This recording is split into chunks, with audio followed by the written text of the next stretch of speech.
it! Sugar Gay! Who said Sugar Gay? Hopefully you can ask.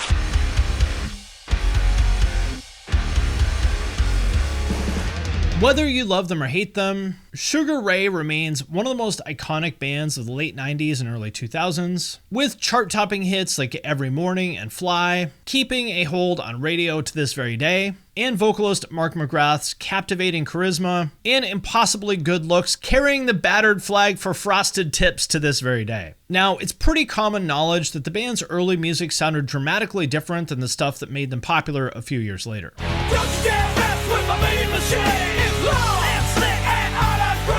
And as much as it may look like they just kind of sold out for the sake of money and fame, I'm not so sure it's that simple. But you do have to wonder, how did the band go from being what I can only describe as like muscle car rock to taking over the mainstream charts with songs that sound like they'd play them at a hotel pool? And are Sugar Ray a sellout novelty band who sort of got taken by the allure of fame and fortune? And what is their lasting influence and impact, if anything? And most importantly, is Mark McGrath really my friend? Those are the questions that I will answer in this video. And also, I'd like to thank Jackpot World for sponsoring this video. It's a free game for Android, iOS, and Windows that brings you the authentic casino slots experience. And new downloaders will get 6 million free coins when they join using the link in the description. And you can even use this gift code to get $100 more gift coins for free. What a deal! And the game is updated all the time with new slots released every week. There's free coins that can be collected in the game every 15 minutes. And lots of mini games like bingo, snakes and ladders, puzzles, and more. But that is not all. And there's over 300 slot games with themes ranging from an Asian kind of aesthetic to Western astrology and tons more. It also has a wide range of daily challenges, way more than most games in this category, and there's multiplayer social slots like Moolah Defense, Gold Blast, and more. So if you want to check it out, get Jackpot World right now at the link in the description of this video, and new downloaders will get 6 million free coins when they log in. And use this gift code right here to get $100 more in coins for free. Sugar Ray formed in Orange County, California way back in 1988. And they were originally called Shrinky Dinx after the 70s toy of the same name, which they chose because Shrinky Dinx were, as Mark McGrath said, the most useless toy they could think of. The band played a ton of local shows before eventually getting a music video shot by a then unknown director called McG, who would go on to shoot videos like All Star by Smash Mouth, Santeria by Sublime, and eventually going on to do TV shows and movies like The OC, Charlie's Angels, and Terminator Salvation. And it all started when McG borrowed $3,000 from his dad to shoot the first Shrinky Dinx video called Caboose.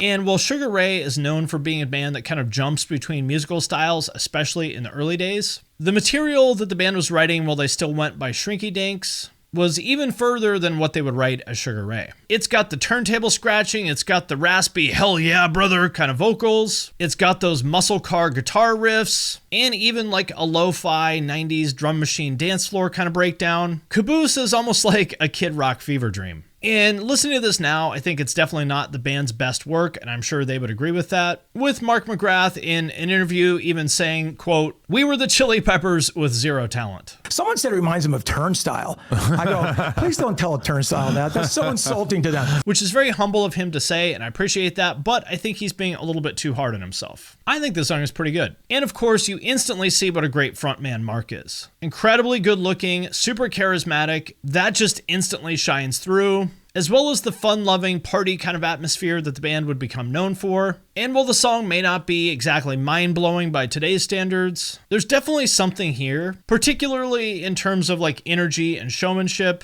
And it didn't take long before the band's raw potential would get noticed. The band sent their video out to a multitude of labels and managers, most of which just passed on the band. But thanks to the eye-catching video from McG and some really clever marketing by sending the video out to labels in pizza boxes, they eventually got noticed by Atlantic Records. But catching the attention of a major label doesn't guarantee you a deal, and having only released a 2-song single, and without much in terms of an audience, the band honestly didn't have much to offer a label. So how did they get signed? Well, they lied. As an old version of the band's website said, we told them we had a big following from San Diego to Los Angeles. That certainly wasn't the case. But there was no social media or way for them to check though. We told them we had 100 songs and we only had 2. And there was one more factor, which honestly just came down to being in the right place at the right time. Nirvana came out of nowhere and exploded a revolution in rock and roll. Exploded. And kind of X'd out a lot of the stuff that had came right before it. Right. And nobody knew this less than the labels that this was going to happen. Now the labels go, wait, guys that played 3 chords that can't really play that well, and no disrespect to Nirvana, but the ethic was that like no solos, no rippers, and just no big pomposity in rock and roll. We're signing everybody. We're not going to miss this again. So in the wake of Nirvana, Sugar Ray got signed because we had a couple Les Pauls, some Marshall Stacks, and we could barely play. And so with that, Shrinky Dinx got signed to Atlantic Records and almost immediately ran into some trouble. But not because of their lies or lack of songs, but rather because of their name. In 1994, Milton Bradley, the manufacturer of the Shrinky Dinx toys, caught wind of the band's name, and rather than allowing them to use it, they actually offered the band a deal that was so bad that they had no choice but to change it. In order to keep their name, the band would have to pay Milton Bradley $1 million a year and fork over 15% of the band's net profit for the entirety of their career. Wow, very generous, right? Obviously, the band couldn't take the deal, so with that, Shrinky Dinx became Sugar Ray, named after the deceased boxer Sugar Ray Robinson, thanks to Mark McGrath's love of boxing. And luckily for the band, the name Sugar Ray was actually never trademarked. And so their first release on Atlantic would be 1995's Lemonade and Brownies, complete with an attention-stealing cover featuring Nicole Eggers from Baywatch and Charlie's Angels, which on its own actually brought in a lot of interest, as Mark McGrath later recalled. I can't tell you how many program directors have told me that they played our record because of that photo. They'd tell me that a typical CD that comes across their desk ends up in the trash, but our cover grabbed them and they put it on. But it wasn't just the band's penchant for clever marketing that got them some attention, because Lemonade and Brownies also contained the band's first major label single, Mean Machine.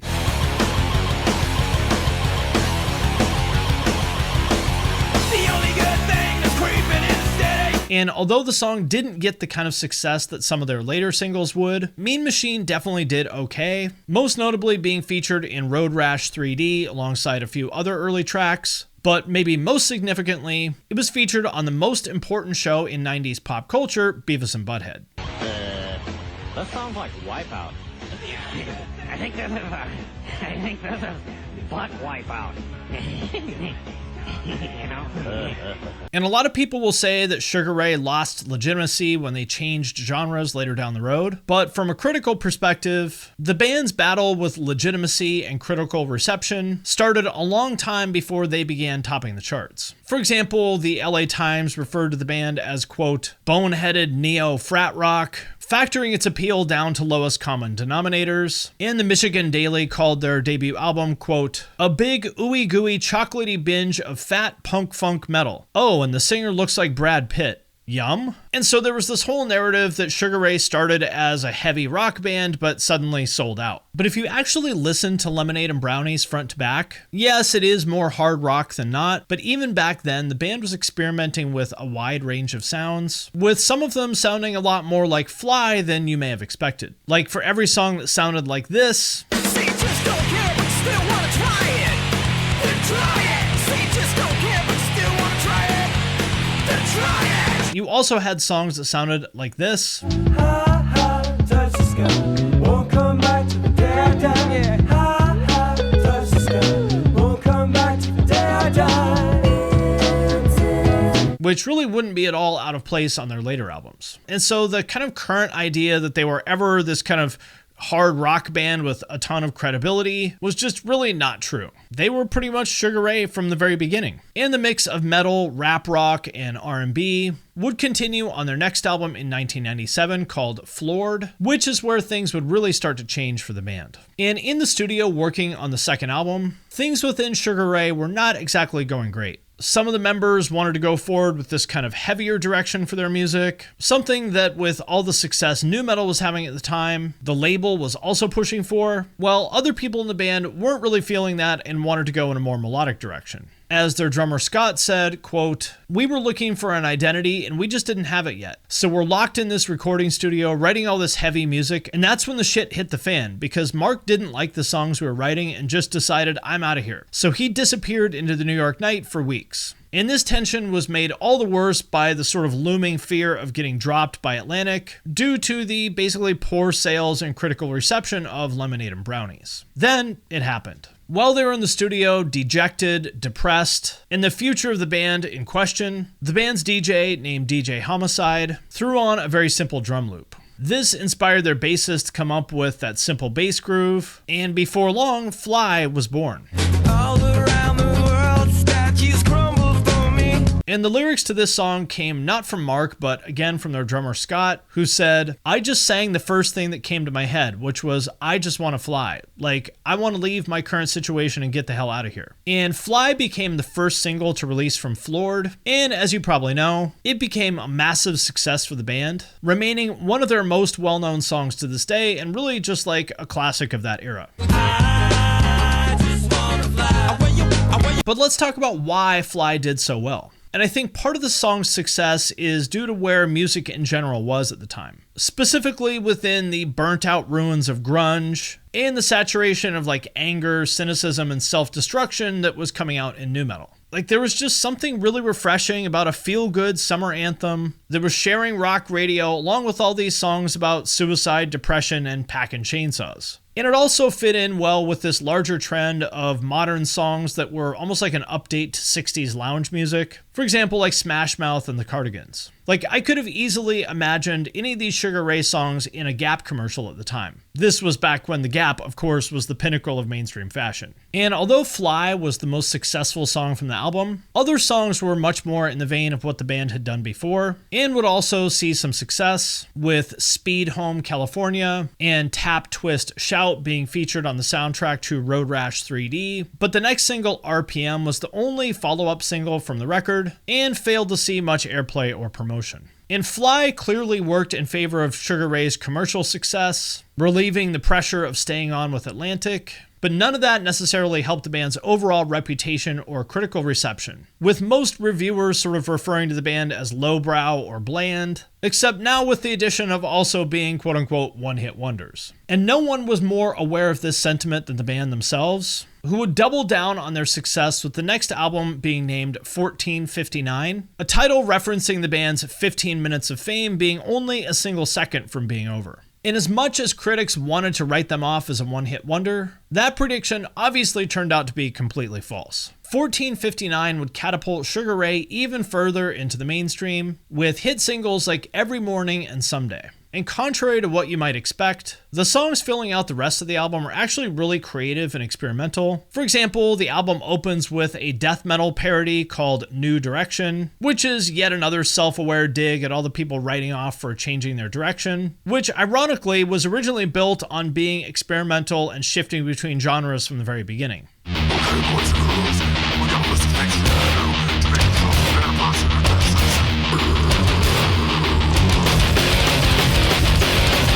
You might be asking yourself, wow, is that Chris Barnes? And no, it's not. It's Mark McGrath. Sugar Ray may have gotten popular for their laid-back, acoustic, summer jams kind of songs, but the band never walked away from their roots of just having fun and playing music that they were interested in. If anything, Fly actually opened the door to even more musical possibilities, instead of kind of boxing the band in as many people would have assumed. Honestly, 1459 is full of songs that are very out of step with the band's hits. For example, Aim For Me, which kind of sounds like Green Day, Personal Space Invaders, which is sort of a new wave thing, and even a cover of the Steve Miller Band hit Abracadabra, which is honestly way better than it has any business being.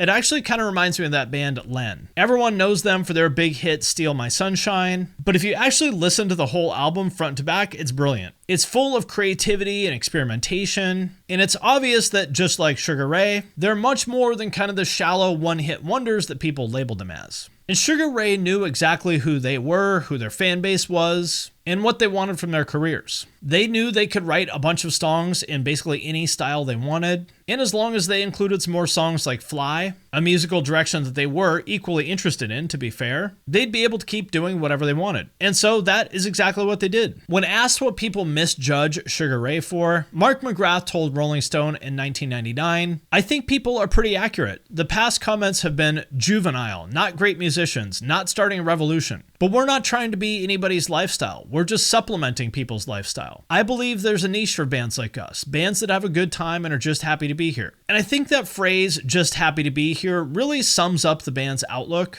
And personally, I really appreciate that. Sugar Ray would follow up 1459 with her self-titled album, finding more massive hits with When It's Over and Words to Me. However, this time around, the rest of the album was more focused on not necessarily like acoustic beach pop, but rather just like an overall direction of mellow, vibey rock music. And regarding this kind of slight change in sound, Mark McGrath told Rolling Stone, "It wasn't something that we tried to do. It's just something that came out of us at the time. I think it has to do with, I hate to say this, we're getting a little bit older. In the past, the band has hid behind feelings and things like that by writing sex, drugs, and rock and roll type songs. But the songs that people have reacted to, the general public, are songs that had some lyrical depth." All the things that I used to say, all the words that got in the way. And although this album would sell well and continue to show off the band's ability to write really catchy pop songs, this would be the last time they saw any really massive hits. And while they did release a couple albums in the 2000s, it would appear that the band's 15 minutes were finally up by the time they released Music for Cougars in 2009, which would see no singles.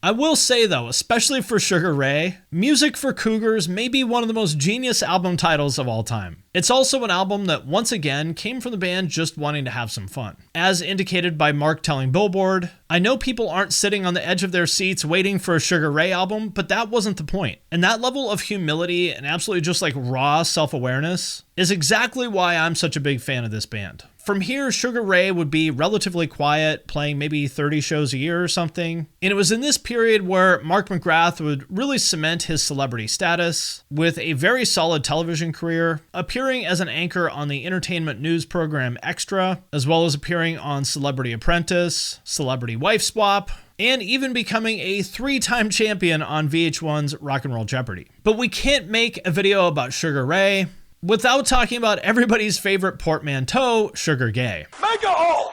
Move it! Sugar Gay! Who said Sugar Gay? I'm beating your fucking ass. Who said that? Did you? No. I'll choke your fucking face. You say that? No, I didn't say anything. You ready to be smart? Did I say anything? Did I say anything? Did you say something? No, I did not say anything. I'll choke your fucking head. Hey, Mark, can I get your autograph? No, choke you. Oh, man. Yeah, you can. All right, cool. You beat the fuck out of that guy right there. And interestingly, the so-called Sugar Gay incident occurred in the early 2000s at the height of the band's popularity, but went viral over a decade later. And it definitely looks bad, and Mark will be the first to tell you that he was out of line here, which wasn't helped by how inebriated he appears to be in the video, but there's actually a lot more to this story. One interesting detail is that the party Mark was attending here was actually being thrown by Madonna, and it probably goes without saying, but where Madonna goes, especially at that time, people in the LGBTQ community were sure to follow. So the party goes on, and towards the end, Madonna asks him to walk her to her car, and this is where things kind of begin to go out of control. And so I walk into the car, I give a little peck on the cheek, and I'm feeling myself. I'm like, oh, I'm hanging with Madonna, I'm Mark McGrath, Frosted Tips, everybody's in, right? It's a gigantic party. You're in your ego era. Beyond. Yeah. And by the way, that just feeds it, man. And if you got a couple drinks in you, the monster's coming out and all that. So I shut the door. I start backing up traffic. Come on, make a hole, gentlemen. I'm doing all that bullshit.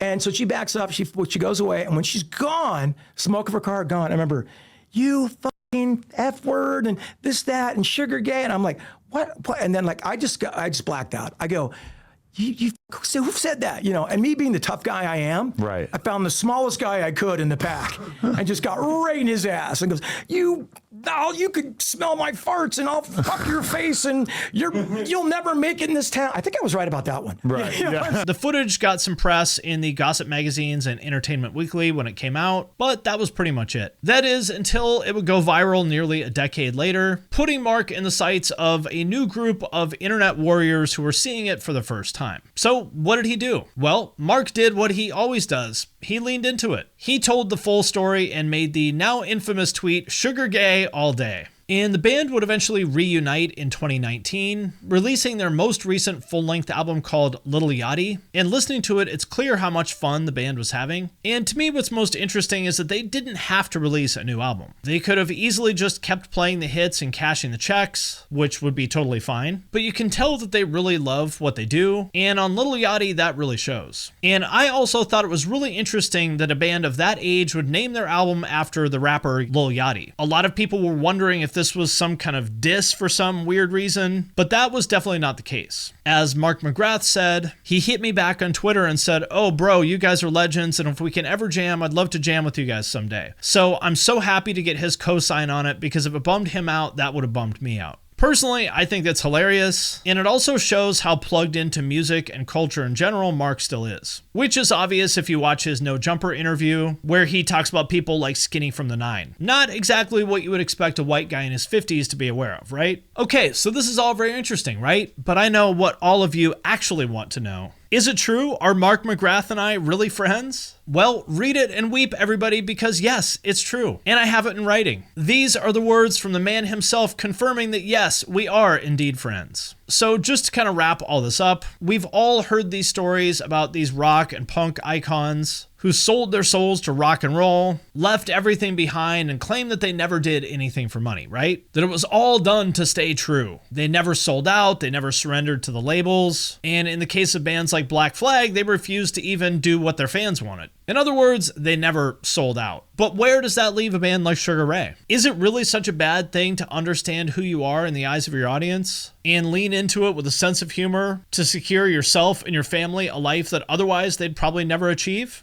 Well, I think Mark summed it up very well when he said, "It bothers my bandmates and it bothers other people around me that I kind of put it down so much, but I think we just got so lucky. But at the end of the day, it's also about results. We did sell 10 million records. We did have 2 #1 songs. We did write 4 top 10 songs. And I'm very proud of that. You can never take away that accomplishment." So sure, while Sugar Ray definitely did double down on the sound that made them so popular, even at the height of that commercial success, they stayed true to themselves and made the music that they wanted to make. And so at the end of the day, can we really even call them sellouts? I think to answer that question, I would just give you the words of Mark McGrath. If you ever say Sugar Ray sold out, then you are saying Sugar Ray was a credible punk band. I'll let you decide. All right, my friends, that does it for this video. As always, let me know what you think in the comments. And also, I would like to thank everyone who supports me on Patreon, especially those of you who support at the True Cult level or above. Patrons get all my videos early. I also do Q&As and giveaways sometimes, and there's a way to have me review your music. So if any of that sounds interesting, hit the link in the description of this video. And with that, I'm going to sign off for now, but I will see you next time.